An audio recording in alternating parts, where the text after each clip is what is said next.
Hi Not Board Gamers, and welcome back to Not Board Gaming. I'm your host, I'm Mark. Now in today's video we're going to be reviewing the solo of the latest release from Awaken Realms, and that is of course Lords of Ragnarok, designed by Adam Kwapinski and with a solo mode by Adam Kwapinski and the ubiquitous David Turczi. It's obviously the latest release in Awaken Realms' wonderfully kind of produced games. It's the spiritual, or not spiritual, it's the actual successor to Lords of Hellas. Now, Lords of Hellas came out a few years ago. It's another Adam Kwapinski game. Did have a solo mode, but it apparently wasn't great. I never played Lords of Hellas, and I kind of took a punt a little bit on Lords of Ragnarok because my relationship with Awaken Realms games is kind of split into two parts. But I'll talk more about that in a wee while when I discuss a little bit more about kind of why only 50% of their output actually works for me. So back to Lords of Ragnarok. It's obviously set in Norse times and amongst Norse mythology, and you're going to play heroes, and it's effectively kind of an area control game with elements of skirmish in there as well, and some monster hunting.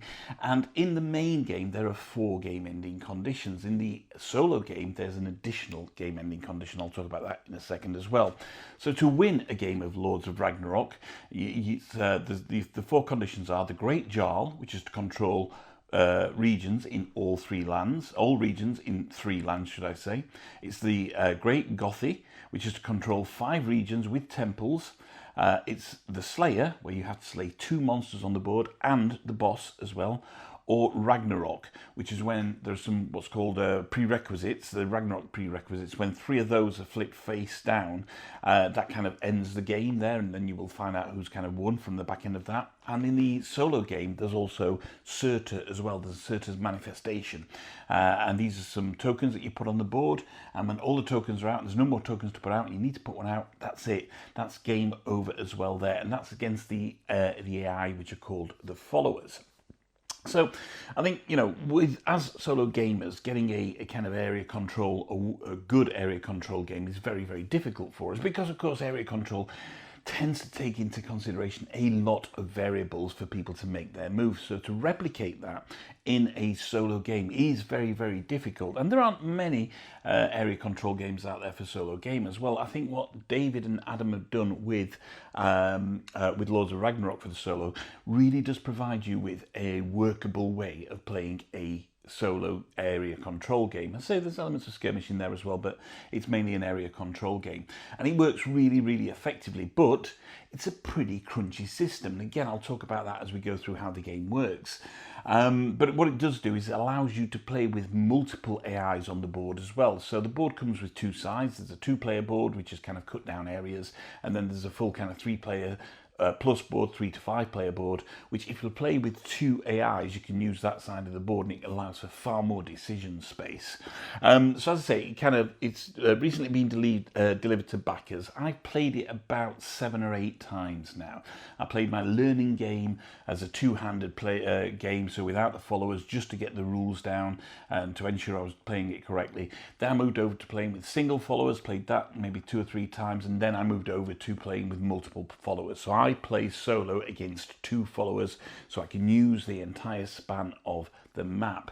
You know, it's a you know, without kind of getting too in depth into the review at the moment, it is a heavy game. So if heavy games aren't for you, then potentially this game may not be for you.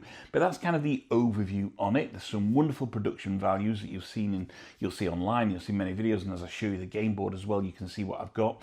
I've got more or less everything for it. I didn't get the Monsters expansion, but I have lots of other bits for it. Now, I've only got the base components on the table right now. Reason being is there's just loads and loads of plastic and loads and loads of boxes, etc. So I'm only showing you with the base components on the table. I do have the Sundrop version here, which is an option you can get from Awaken Realms. And of course, the production quality is off the charts. So let me show you the board, show you the table, tell you a little bit about how the game plays. I will caveat this, there's loads and loads of rules. I'm not going to go in depth, and I may make a couple of small errors, and that's absolutely fine. This is not a how to play video.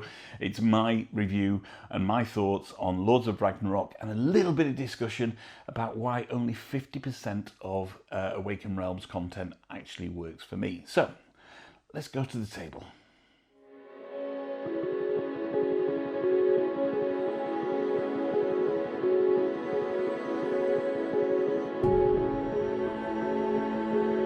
Okay, so here you can see I've got a game kind of part way through. It's a solo game.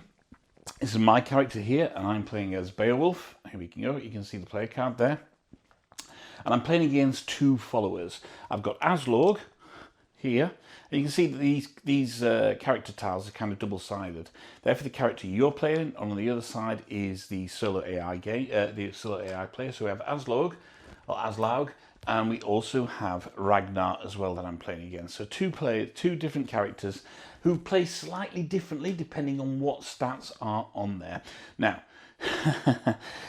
it is a fantastically produced game. You can see there's masses of colour on the board, perhaps a little bit too much on there when it comes to kind of identifying regions. There are ways to identify them a little bit better, but yeah, there may be just a little bit much. As you can see, the board can get fairly crowded.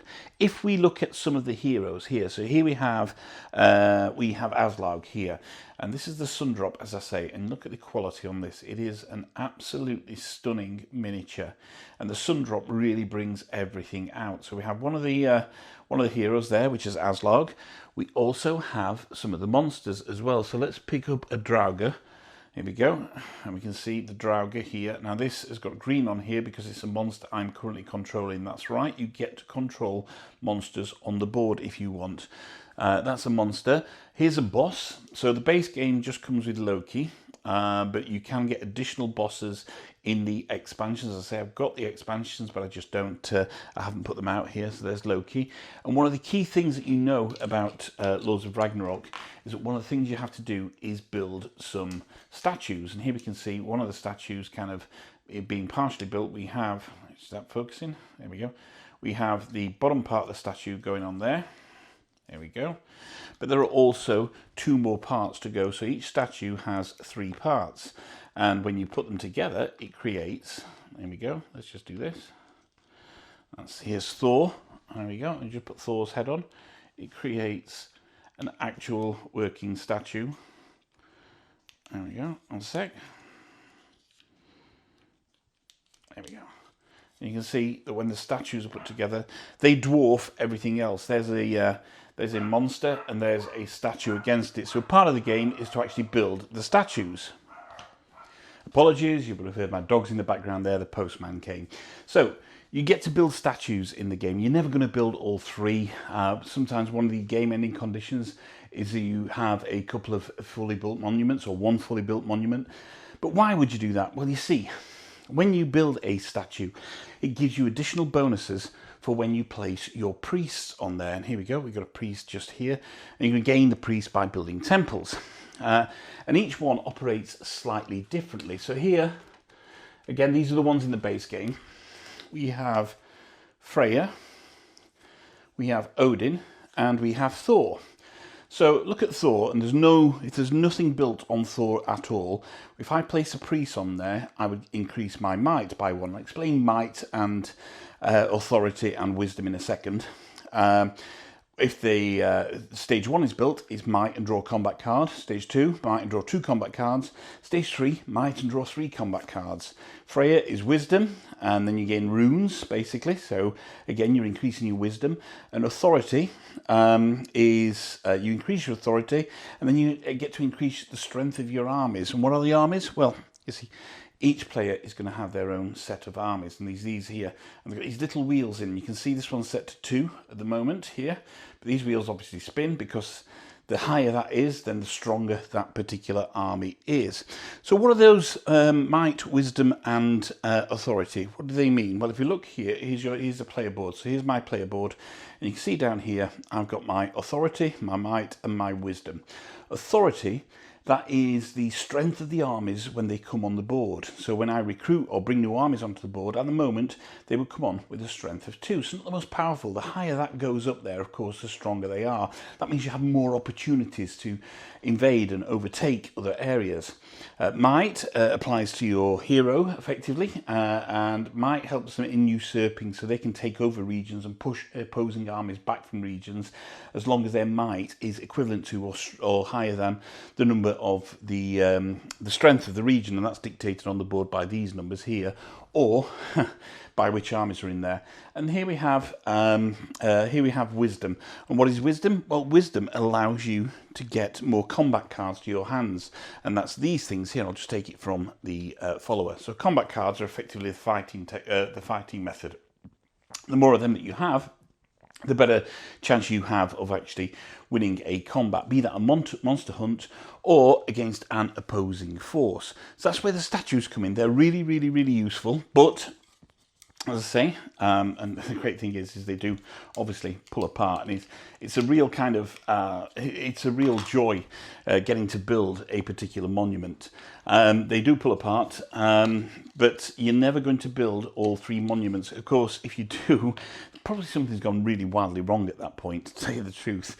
But if you can build them, the more that you can build, then of course the stronger potentially your attributes are going to be. So that's how it works for you.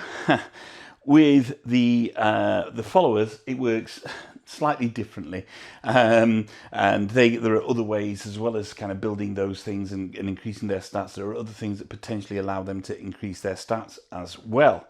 So as I say, you're going to kind of spread out onto the board, and the aim is to try and complete either the prerequisites, the Ragnarok prerequisites, which I've got over there. These are these cards over here, or any of the other game-ending conditions, or once, as I say, 5 Surtur coins around there, you have to put another one out, then that's immediately game over and you lose the game there. And that's kind of it in a nutshell. There are other things as well, of course. There are things like the monsters that you have to fight. Each game, you're going to start with 6 monsters, and they have runes on them, because their actions are going to be dictated to by whatever rune is assigned to them. So for example, the Draugr, which I've pointed out, which is this one here, here's the card for the Draugr, okay?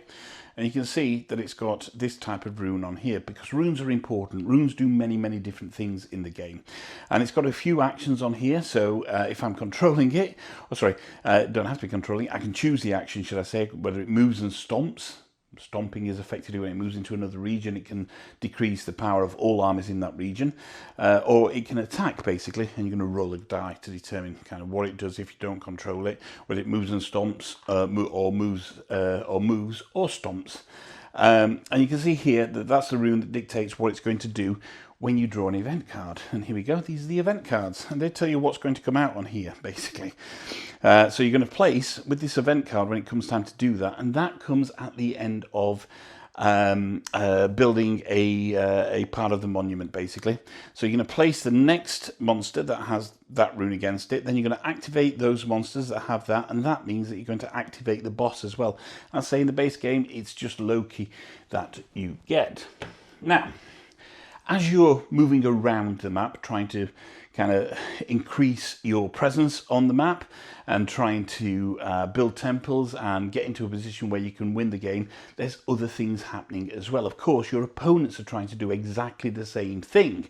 And how do they do that? Well, they're doing exactly the same. They're going to choose an action on the center wheel here, and they're going to try and expand their reach across the map to try and get one of those game-ending conditions. So maybe it is that they're then geared up to actually take over all the areas in one region, or they have a number of temples on there and they control them, or you know, they're satisfying the Ragnarok prerequisites, or they're trying their damnedest to try and get these Surtur tokens out. And that is, you know, I say it's an additional one. Just when you think the game is kind of hard enough, the solo game throws a little bit extra in with Surtur.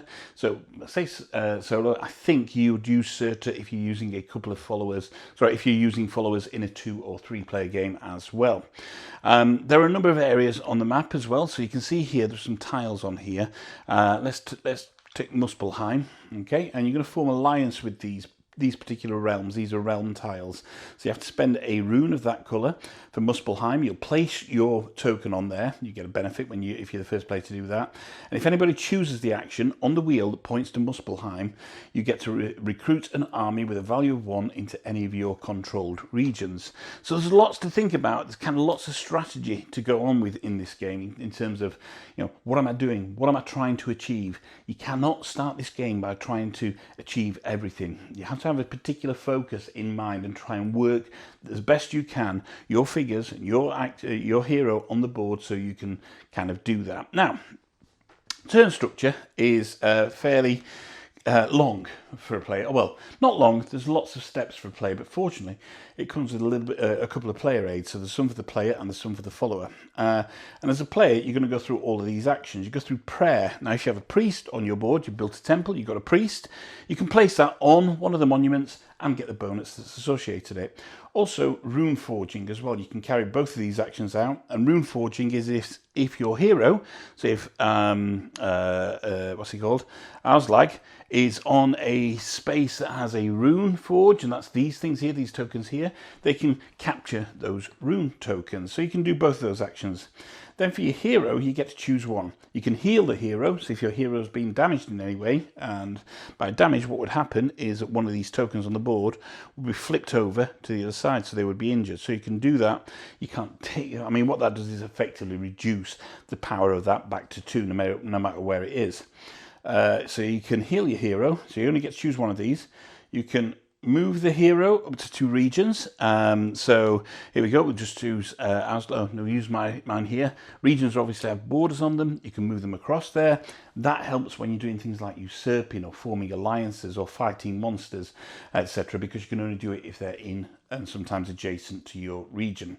Or you can move the Drakkar by up to 2 seas. You see? You as the player, not the solo AIs, but you as a player get a Drakkar. And with that, you can see there's some areas on the map. That means that if your Drakkar is in that particular area, your hero or your troops can move to any area adjoined to where that Drakkar is. That becomes a really important place to kind of quick travel around the board. So we kind of done the first 2 steps there. We've gone through that. We've got player, we've got hero, we've got the rune action. Okay, so rune actions, you're going to collect runes, and there are 3 types of runes in the game. Let me just get those out for you. 1, 2, and 3. And here we go. We can see the 3 different rune types there. Now, I do have the plastic runes. I just don't have them on the table as of yet. But you do get to carry out a rune action. And with rune actions, if you have 1 rune, you can take control of a neutral monster, so you get to roll the dice and see what's happened.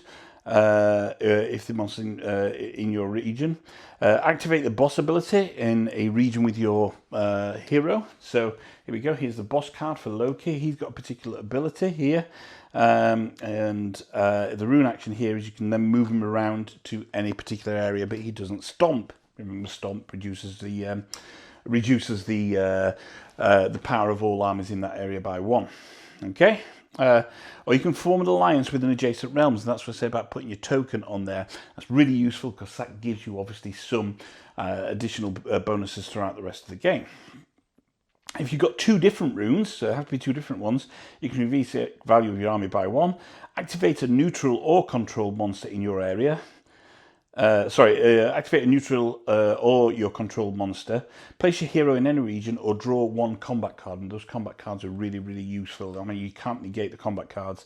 And 3 different runes, you can increase their attributes of the lowest attribute on their track by 1. So here we go. If we go here, this is a way that I can then get to increase my lowest attributes here. Or I can draw 2 combat cards, and those are the rune actions that you can take. So moving through it now. Then you come to maneuver. This is about the troops that you've got on the map. So you get 2 choices. Basically, you can increase the strength of a troop that's in one of your settlements, and the different sections on the board. This one here is a settlement here. So if I control that and I have a troop in that, I can increase the power of one of the armies in there. Or I can move them, and therefore if I'm moving, I'm looking to either take over or invade. If it hasn't got any of their armies in, I have to have a look at the strength of the troop that I'm moving, have a look at the strength on the board, moving there, overtake that. If there's an opposing army in there, then it becomes a battle, and that's a slightly different thing where you're using combat cards on that. Okay, so that's maneuver, and then finally there's the special action. So in the middle of the board, you have this wheel here, and you can see that there's some coins on there already from actions that are already taken. Each one is a different action. We have mobilize, we have prepare, build temple, monsters, usurp, or reinforce. And you get to take that action, but you can only take it once. Basically, you can't put your coin on there if your coin is already on there. You can put it if other players' coins are on there, but only if your coin is on there. But What does that mean? I mean, surely that doesn't mean you only get 1, 2, 3, 4, 5, 6 actions in the game. No, because when you build a monument or part of a monument, what happens is all of the coins on there go back to the respective players and it clears that to be able to use again. So then you take the special action. They're the really kind of the meat and potatoes of the game, if you like. Yeah, everything else is building up to what you can do in that special action. And one of the key ones is to build a temple, which is these things here. There's some beautiful plastic miniatures in the expansions that you can get in the terrain expansion, but I don't have them on the table at the moment. You build a temple. Why would you build a temple? Because it allows you to get a priest. And why do you want to get a priest? Because of course you want to place it on where a monument is, so you can start increasing your attributes, so you can have stronger armies, so you can have more might for your hero, so you can get more combat cards. And that's effectively kind of how those key actions work in the game. I'm not going to go through every single action for that. Then, when we look at battle, there are effectively two types of battle. There is a monster hunt and there is a battle against other players. Now, battles against other players are generally when you're being invaded or they're invading you. And then monsters is a monster hunt. And let's just take the troll card here. So you can see down at the bottom, there are a number of icons down here which have various symbols on them. And you're going to use your combat cards for that. Hunt works slightly different. You draw up to your kind of wisdom limit on a hunt, but when it goes into battle, your wisdom limit is the fixed amount. So on a hunt, no matter how many cards you've got, you then draw up to your wisdom limit. So let's take a look at one of the kind of combat cards here. First of all, you can see that symbol up there. If we go back to the troll, you can see that there. So that card would damage that particular one there. So if you look in here, effectively it's split up into two. The card is split up into two. The top part of the card is for the monster hunt. The bottom part of the card is for the is for invasion or a battle, if you like. So here for the spear, if I'm hunting a monster on the hunt, I'll be able to effectively put one of my coins on that spear area there, and it would say here, instead of dealing a wound with the spear symbol, you may use it with the spear to deal any type of wound to the monster. So I could use that to go anywhere. Okay, so that's how you kind of really brief way on how you play hunt. The main aim of hunt is to have something on all of those. Basically, once they're on there, that monster is defeated and goes next to your player board, basically. You can see here we've got some special icons here. If you do those, you get to take what's underneath. So you get to go a realm action, a rune action, or a rune action on that one. They're different for each monster. So that's kind of how the monster works. Battle is different. If we look at the combat cards on battle, no, let's go back to in fact how the monster attacks. So the monster is going to attack you. Now in the multiplayer game, another player would control the monster. In the solo game, you're going to deal out a number of monster cards, choose one at random basically, and that is how it's going to attack you. And if you look on here, it says, I'll come back to that bit of text there. So we have kind of its rage and its wisdom. This is how it's going to attack you. I've got to defend against that, or choose to defend against that. And how do I choose to defend against that? Well, you can see that here we have, no, not on that one. Let's just find one that has a shield symbol. Oh, there we go. We have a combat card that has a shield symbol on it just there. So I could use that to defend against it, and that would negate all from that monster. And also, we also have this figure here, which is kind of 6 aligned to wisdom. So if I've played cards that total the number on there, so you can see each card's got a number on it. So if I played those 3 cards and they totaled that, I get to then take another combat card. You're always going to get 1 combat card when you're fighting a monster, but chances are is you could get 2 if you're equaling that particular number just there with the numbers that are on the cards that you've played.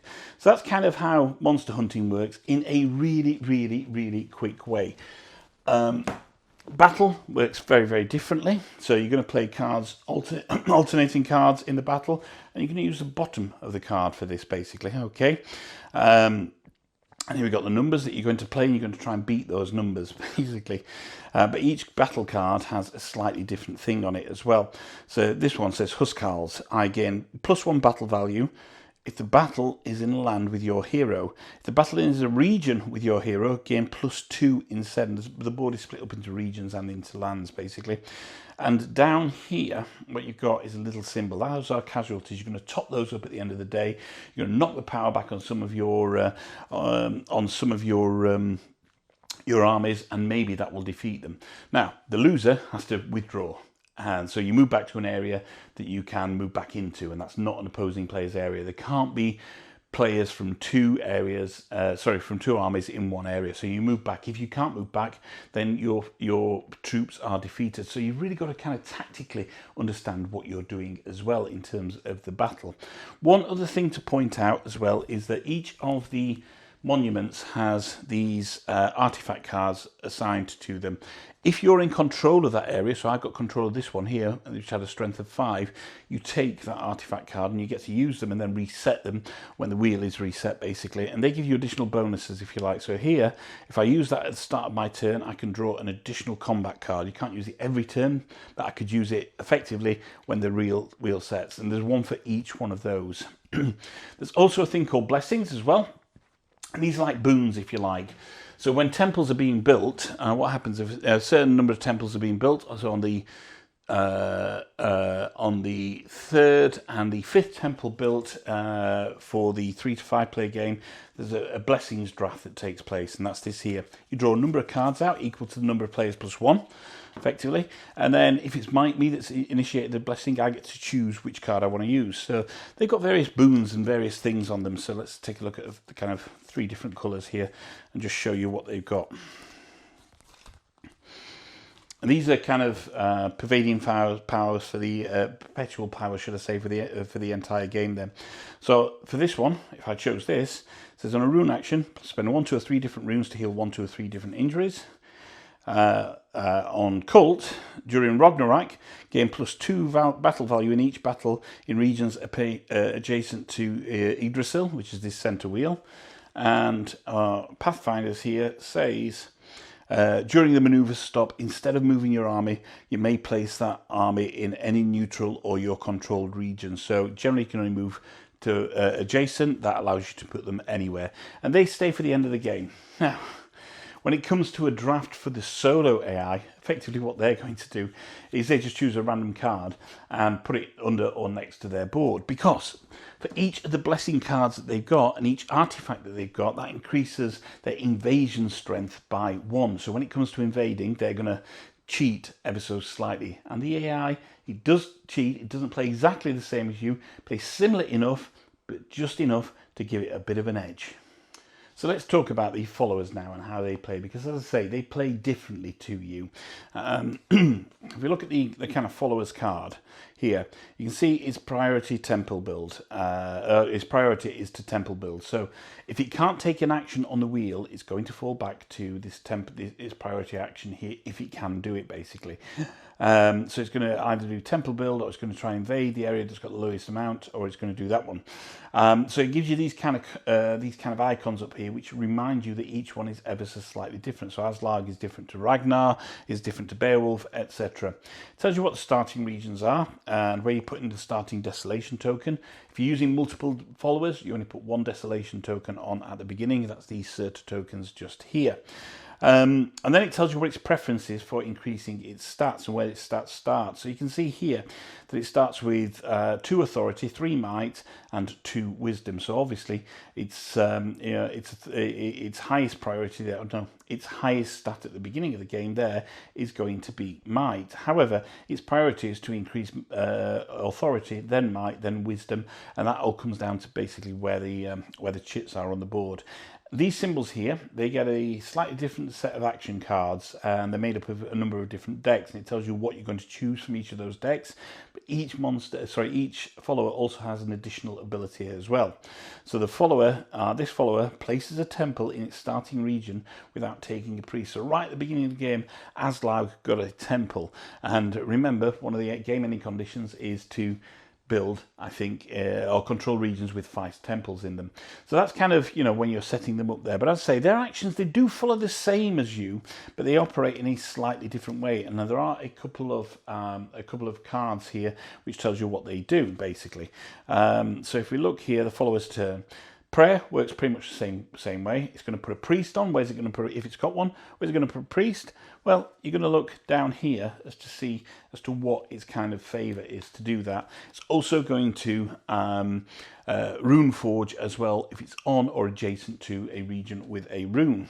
Then its hero is going to move, and it's going to move on to where these cards are. Now let's just talk about these cards. So it has its action deck, and at any one time, well, for its turn, you're going to draw a new action card and you're going to roll a dice. It's got 1, 2, and 3 on there, and you're going to place that on there. Okay, so if that's 1, it's going to be the first card that came out, which is this here. So we'll use this card. So let's break these action cards down. At the top, you can see 2 figures, okay? 8 and 8. The one in black, the larger one, is for the region you're going to place it on a 3 to 5 player game, and the one in grey is a 2-player game basically. This one is both the same. The dice will be on there. That makes sure that is kind of that's the card that's going to be used because I rolled a 1. This is when it comes to its rune actions. It's going to activate some of these actions here. It tells you what it's going to try and do on the wheel. If it's already taken that action, it's going to fall back onto this. If it can't, it's going to try and build a monument basically. If it can't do that, I could be wrong there. It could be build a temple. Also has some additional stuff on some of the cards as well, which is something you have to do.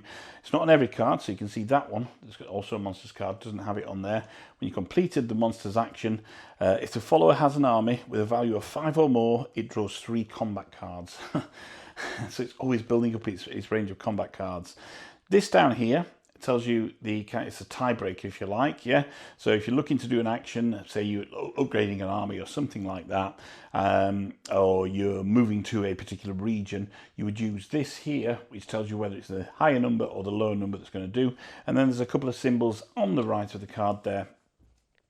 That one means it's removed from the game. That one means it's shuffled back into its action deck. And that's kind of how those cards work. When you use a card, you slide them all to the left, bring a new card out for the next go, roll the dice, and start again, basically. So that's kind of how those cards work. And I say that's important for where you're going to put the hero because you're going to use that number.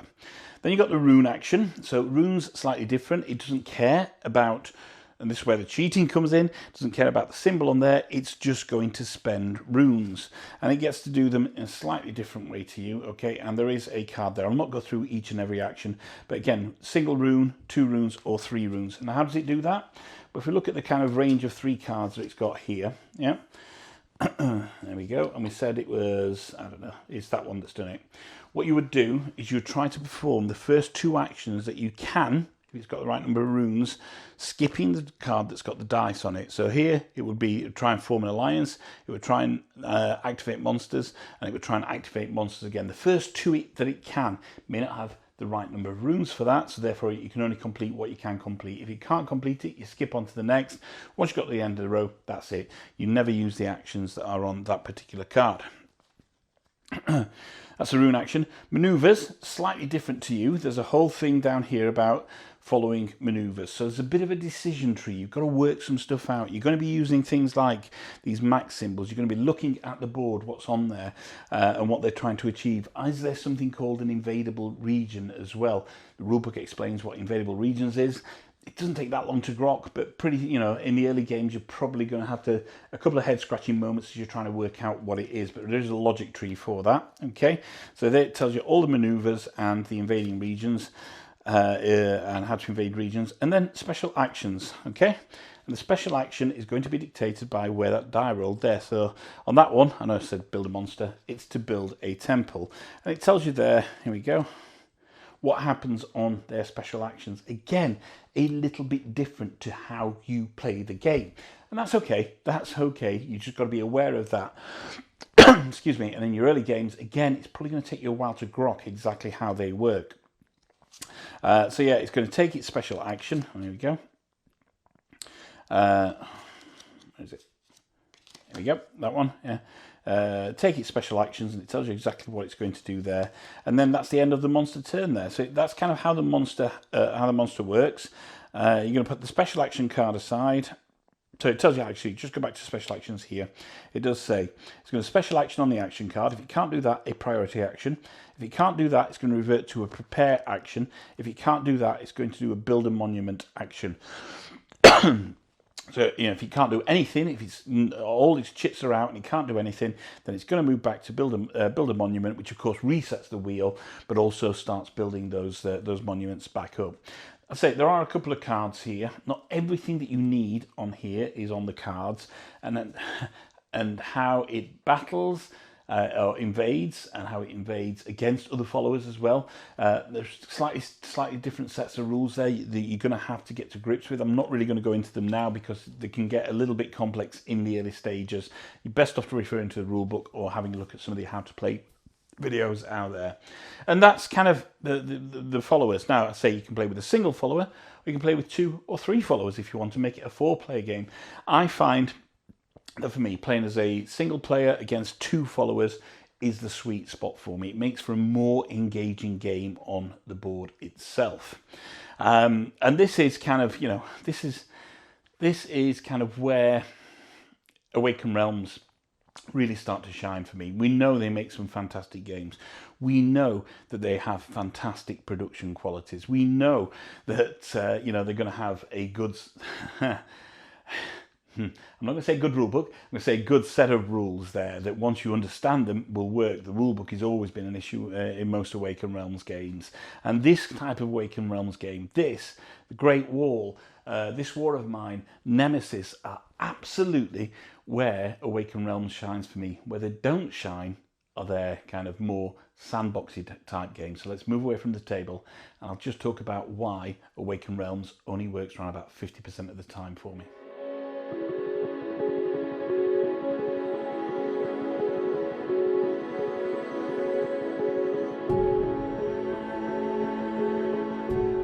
So when it comes to Awaken Realms, they generally put out 2 types of games. You have your kind of contained experience, your almost a standard board game type game, like Lords of Ragnarok, like Lords of Hellas, like Nemesis, like this War of Mine, like the Great Wall, which is up there somewhere, which for me really tend to hit the spot. They're on the heavier side of how games are. And they tend to hit the spot because they give me that kind of 90 to 120 minute experience that I'm looking for from a board game. Yes, they tend to be rules heavy, and their rules generally don't work, or the rule books generally aren't the best as well. But once you get to understand how a game plays, then I generally have a very, very good experience with all of those types of games. The other type of game that they're probably best known for as well is, of course, the large, sprawling campaign-style games. We're talking Tainted Grail, we're talking ISS Vanguard, we have Stalker that's just come out as well. And I really, really want to like those types of games from Awaken Realms. I really, really do. The production quality is fantastic. The amount of work and effort that goes into these games is obviously off the charts. Like Aetherfields as well is also in there. Aetherfields as well is obviously off the charts. They must take so much work and so much effort to achieve something that is workable and plays well for some people. But I don't, because those games, as well as Awaken Realms being split into kind of 2 types of games I like, those particular games, each of those campaign games, are generally split up into 2 areas. One that I like and one that I don't. And that becomes a real problem for me. When I first got Tainted Grail, I thought it was fantastic. But the grind started to get too much. I know the rules have been changed, but that initial grind started to get too much. Keeping the menhirs lit just started to be a real pain in the backside for me. And before long, it went from being like one of my favourite games of the year to being a game that I ultimately ended up selling on, because I just wasn't enjoying my experience with it, which is a shame, because I know that the story was fantastic and many people enjoyed that whole kind of RPG element of it as well. Aetherfields, a production that was off the charts, and I think I got everything for Aetherfields. And I did a review on Aetherfields, which you can find on the channel as well, where I pretty much said the same thing. It's 2 parts of a game. One I really like, and one that I didn't like so much. And again, of course, Awaken Realms then issued some more rules, which allows you to kind of do the dream state or the dream world slightly differently. So you were playing more of the actual game rather than the dream world. But that grind in the dream world, the moving bits around just to get to another place to do something, became a real bind for me.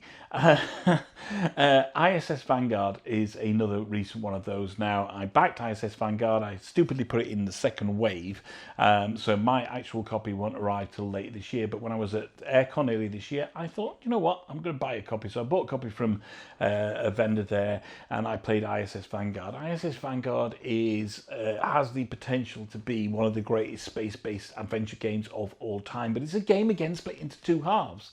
You have the main part of the game, or what most people like, which is the kind of planetary exploration, where you're down on the planet and you're moving your various crew members around the planet, trying to achieve objectives and moving place to place, rolling dice. And then you have the ship management part. Now, I'm a huge dice chucking fan. I like games with dice. I like an element of randomness in my games. So you'd think I would be drawn towards that planetary exploration part, but I wasn't. In ISS Vanguard, I loved the ship management part. I thought that was absolutely fantastic. And every time I had to go to a planet, I played through, I don't know, maybe 7 or 8 planets. Every time I had to go to a planet, my heart sank a little bit, because I know it just became this kind of elaborate way of moving something around these various, in the book, it's a lovely map book that you get and you put cards out on there. But it became a bit of a chore, a bit of a grind, a bit of a part that I wanted to cheat at just to get back past, so I could get back to the ship management part. And if they designed a game which was pure ship management, it would be absolutely fantastic. You can't have the ship management in ISS Vanguard without having obviously the planetary exploration bit, because everything you're doing there feeds into that ship management. But if they could expand that ship management system, I'd be all over that. But all of those games, your Tainted Grails, your ISS Vanguard, your Ether Fields, they all suffer from the same problem for me from these large Awaken Realms games. Wonderful production qualities, fantastic kind of amount of work that's gone into there to make a great experience for people, and the people that love them absolutely love them.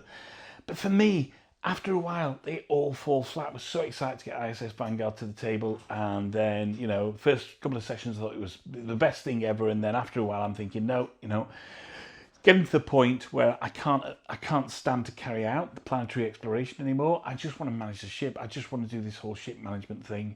And this kind of splitting in two halves of these particular campaign style games from Awaken Realms is the reason that I didn't even look at Stalker when it was on GameFound, because I knew it would be a game where I would be flushed with excitement at the beginning, but ultimately the grind would start to wear me down. Now, what is the solution? There isn't one, because there are loads of people out there that love Awaken Realms campaign style games. I'm not saying I'm right, I'm not saying they're right, I'm saying it comes down to personal tastes. But amongst a wealth and a plethora of campaign games, I'm compelled to go back to things like Oathsworn or Frosthaven. Having a game where I don't enjoy 50% of it means that I probably, in terms of expanding my portfolio of Awaken Realms games, or campaign style games, it probably won't come down to that. When it comes to a game like Lords of Ragnarok, that is where the true blessing lies for me. That is where I'm really invested and involved in what Awaken Realms do. I think Awaken Realms have kind of changed the way the board gaming industry is kind of operates. We have these great production qualities. We have really involved, intricate gameplay and long-spanning campaigns. Of course, they're the people behind GameFound as well. So Awaken Realms have done so much. But if you look at those campaign games, for me, 50% of their output doesn't work for me because of 50% of the game. And it's a bit of a bugbear. I wish I liked them more. They all fall into the same trap where the grind, unfortunately, kind of overcomes the joy I get from another aspect of the game. So there we go. That's just a brief bit on my thoughts on Awaken Realms. Now back to my final thoughts on Lords of Ragnarok.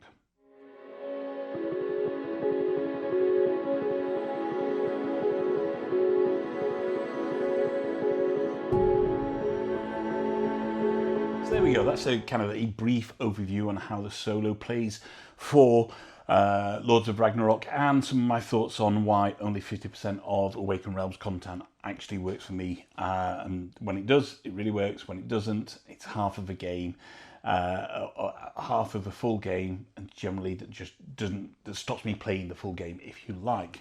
So back to Lords of Ragnarok. Look, I'm enjoying this game a lot.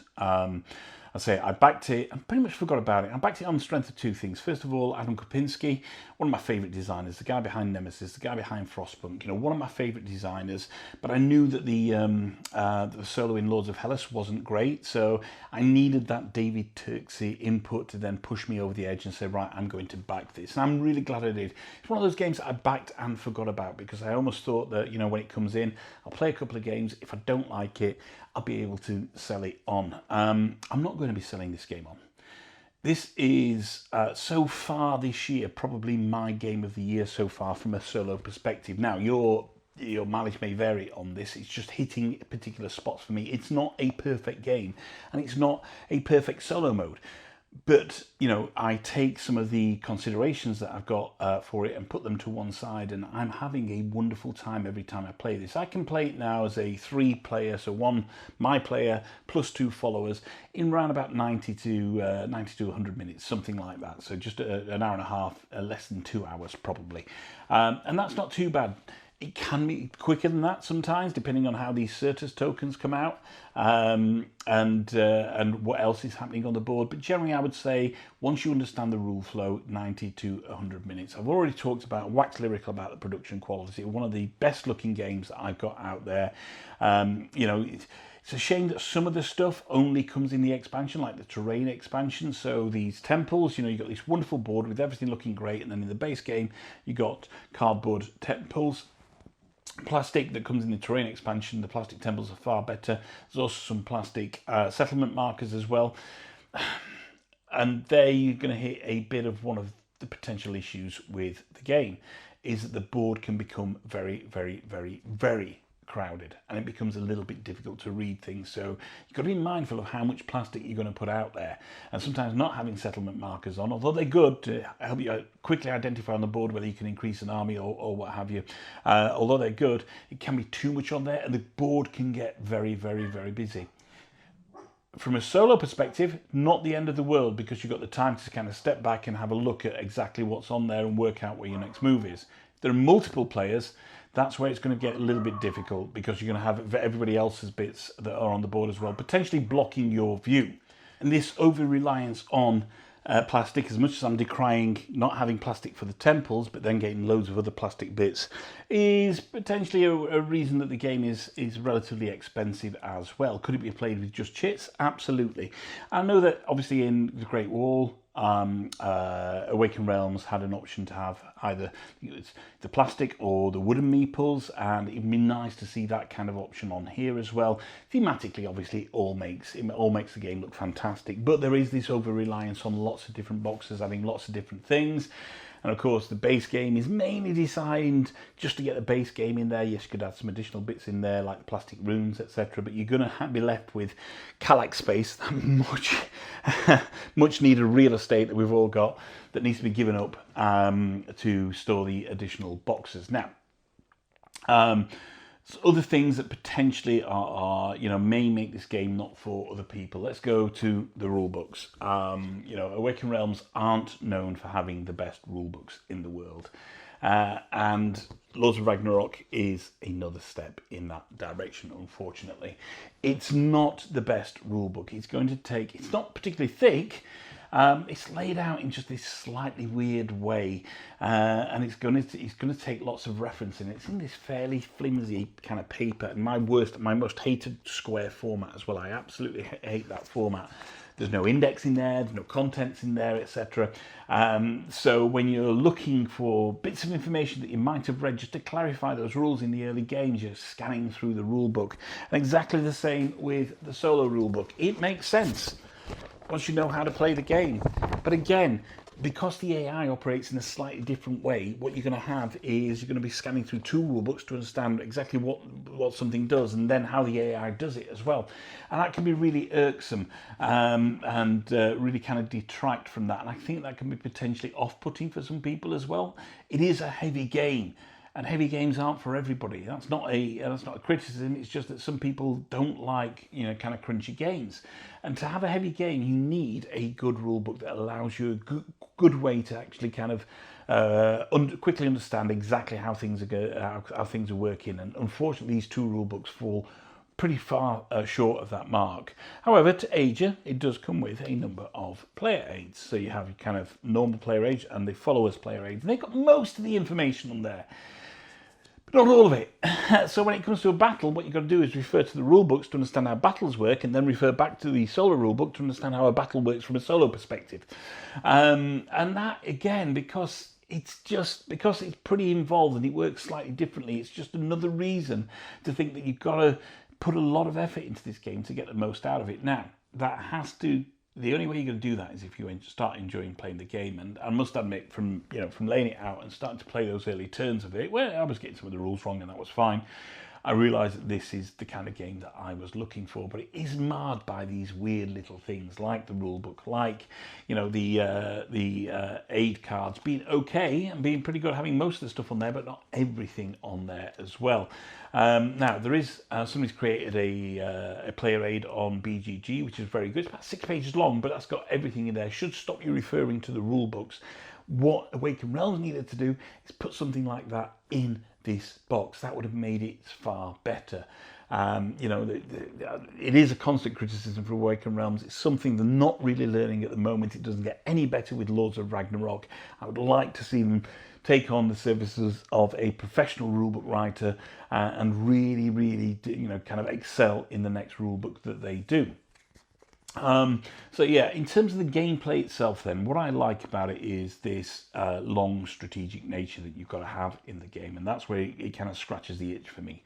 It's a game where lots of different things happen to upset your strategy, and you're going to have to change that strategy. But you do get the ability to forward plan. So when I'm playing, I'm not just playing that move, I'm thinking about what I want to do the next move and the move after.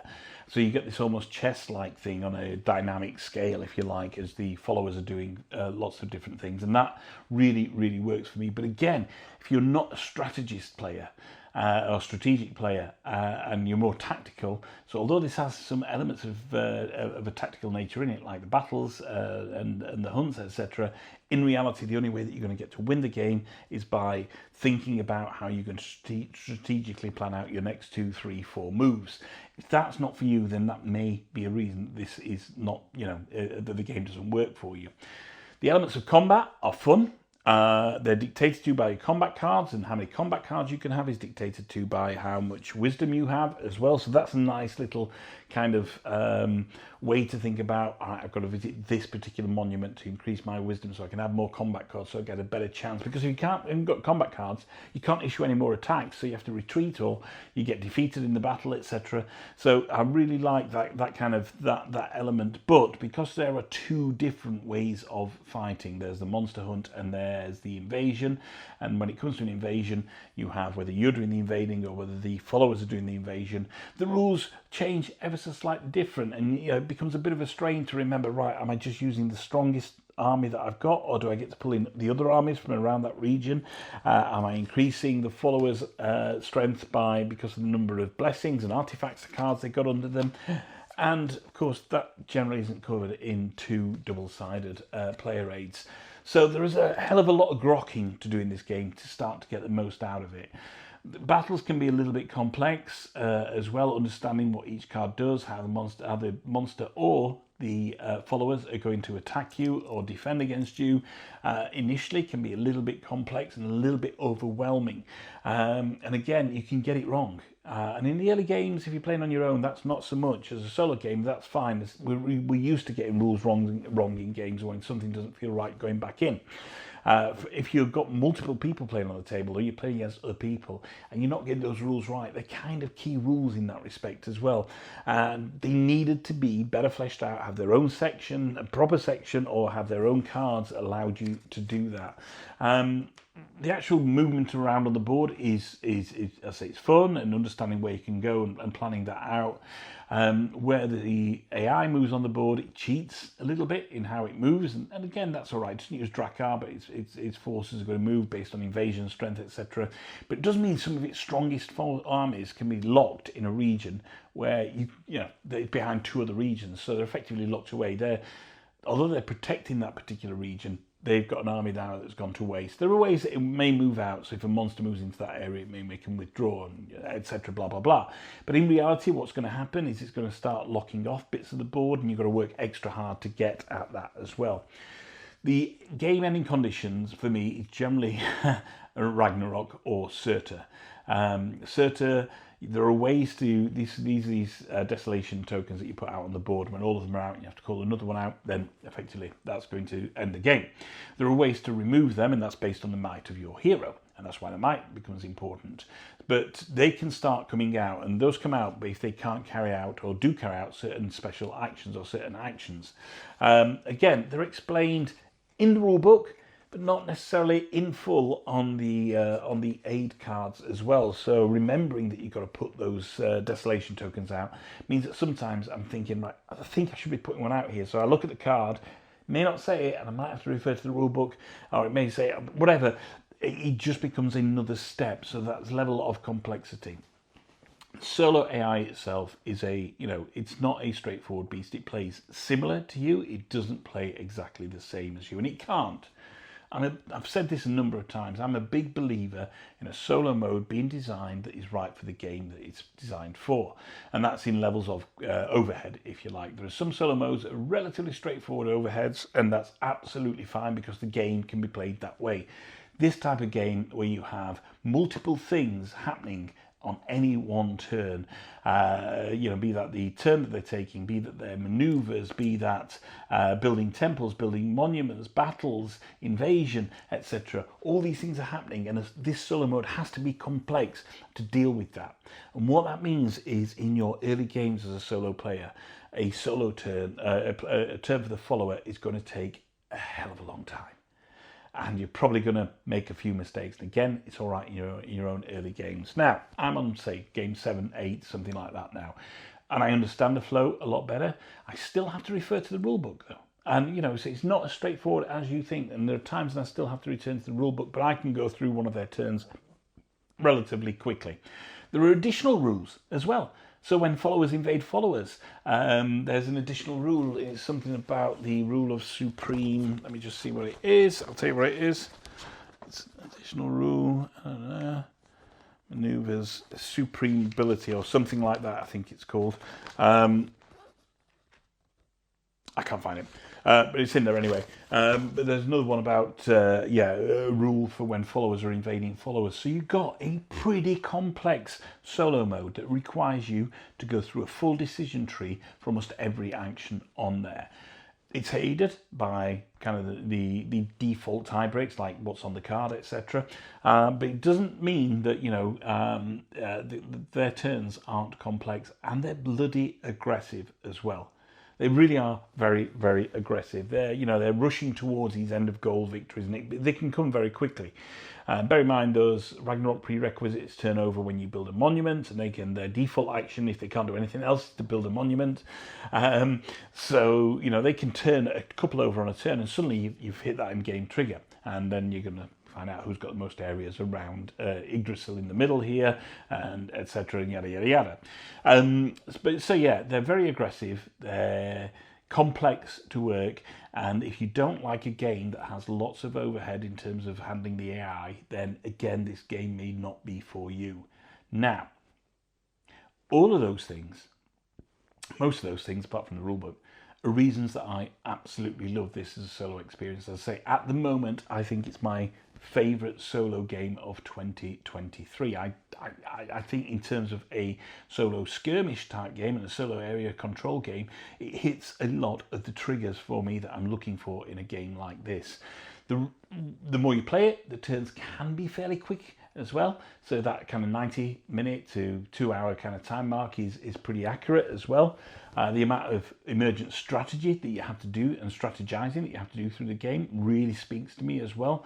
There's an excitement in building those monuments, seeing these monuments start to rise up as the game progresses, understanding what you've got to do next to increase your attributes. The combat, once you do get it down, is it's like a mini game all on its own. It's like a deck building game that you got, or a deck construction game, or a deck building game that you've got, where you're playing cards and trying to combat and trying to counteract, etc. Trying to make the most of what you've got. The parts where you can combine cards with other cards as well, combine cards and work with what you've got to try and make the most of it. Having a look at what realms are out there and what you can do on those realms, what additional bonuses you get for having alliances on there. Timing building a monument in terms of clearing what's on Yggdrasil. What you don't want to do is give the monster too many turns. You want to push them into a corner potentially where they can't take a turn on there, so they're going to be forced to build a monument. Yes, if you don't build it, then what's going to happen is that effectively they're going to get some additional stuff on there in terms of priests and what have you. But you can take it right to the limit, then build the monument yourself, and then have the ability to kind of take that away from them. So that's really interesting as well. The boss Loki in the solo game is interesting. It's not necessarily something that you're going to encounter massively or will do massive things for you, if you like. Your armies can't move into an area where Loki is, but in the cheating world of the AI, their armies can move into an area where Loki is. They're effectively going to move around the board as well. They do get a special attack, so you can activate. They have a special attack, so if that happens on something that does them, they deal 2 injuries, and if the hunting player's wisdom is lower than 4, the hunt immediately ends, and there's an event activation where you can move them around. That's if you're tackling Loki. And why would you do that? It's one of the gaming conditions. You slay 2 monsters, you slay Loki. That's if you play with 2 followers. If it's 1 follower, then you slay 1 monster. You slay Loki, you can flip over one of those cards there. So, but yeah, I think if you play with more followers, if you play with more people, Loki becomes an important thing because it stops their troops moving into his area. The followers, as I say, cheat ever so slightly, they cheat, and they can move their armies into there, but you can't move your armies into there. So Loki, I think, has more of an impact if you're playing with other people. I haven't tried any of the monsters that come with the expansions yet. I know they do very, very different things there as well. So yeah, there is a lot to like here, but it's definitely not a game for everybody. There are some real barriers to it, which is in terms of its level of complexity, how heavy it is, working your way through those rule books. I think potentially to get the most of it, you're going to want some of the expansions or the stretch goals as well. So I know people who haven't backed it are probably going to go on a bit of a treasure hunt for it as well. Little parts of it seem semi-redundant in as a solo gamer, like Loki, not massively. I say that possibly changes with other bosses as well. Yeah, it's a hard game to win. It really is a hard game to win, and you sometimes do feel cheated by the AI. I don't mind that so much because, given everything that the AI delivers, I think that, it allows a solo gamer to play a pretty complex area control game that you probably wouldn't be able to play. Not just to scratch the surface of it, but to actually give you opponents who are actively working against you, are doing their damnedest to stop you winning. And I do feel like I'm playing against other opponents on it as well. When you start playing the game, if you're a solo gamer and you've got this coming to you, or you haven't opened the box yet, my recommendation is that you play half a game, or maybe the full game, two-handed. Forget the followers, because you're going to want the time to go through those rules. But play it two-handed, then set up a game against 1 follower and play a couple of games against 1 follower, because you've really got to understand how those followers work. Now, bear in mind, each one can work slightly different depending on who you choose. Once you've done a couple of games with 1 follower, then move on to 2 followers. I mean, try 3 followers if you want. I think 2, given the amount of table space it takes up and how busy the board is, then 2 followers for me is all I'm ever going to play it with. That gives me enough kind of competition on the board to have me working against the others and the followers also working against me and themselves a little bit as well on there. But yeah, don't jump straight into the solo, and don't jump straight into the solo with 2 followers. Take your foot off the gas just a little bit on this. The juice is worth the squeeze if you're looking for a heavy, complex, wonderfully produced kind of area control, Meeps on a map, skirmish style game. It's a little clunky in places with the battle and the combat, and it's certainly made more clunky by the totally lacking, not totally lacking, the really lacking rule books and the structure of them as well. But you can get past that. What you got here is an experience that I'm itching to get back to. There are a few games that you play and you think about them when you're away from the table or when you've put them away. This is one of them for me. So far, it's my solo game of 2023. It may not stay there by the end of the year. I've got Voidfall coming soon. Just got my address confirmation for Voidfall, and I love Voidfall. But it probably won't stay there, but I've got a feeling it will be in my top 10 solo games at the end of the year, probably in the top 5 solo games at the end of the year. But so far, on the 22nd of July, it's my favourite solo game of 2023. So, thank you very much for joining me on this journey through the solo experience of Lords of Ragnarok by Awaken Realms. So much to like, few little niggles, and those awful rule books, and it is a heavy and complex game, but as I say, so far my favourite game, my favourite solo game in 2023. My name's Mark, this is Not Board Gaming. Don't forget to like and subscribe to the channel, check out our other videos, and one final thought. If you can't find anyone else to play with, there's nothing wrong with playing with yourselves. Until next time, bye-bye.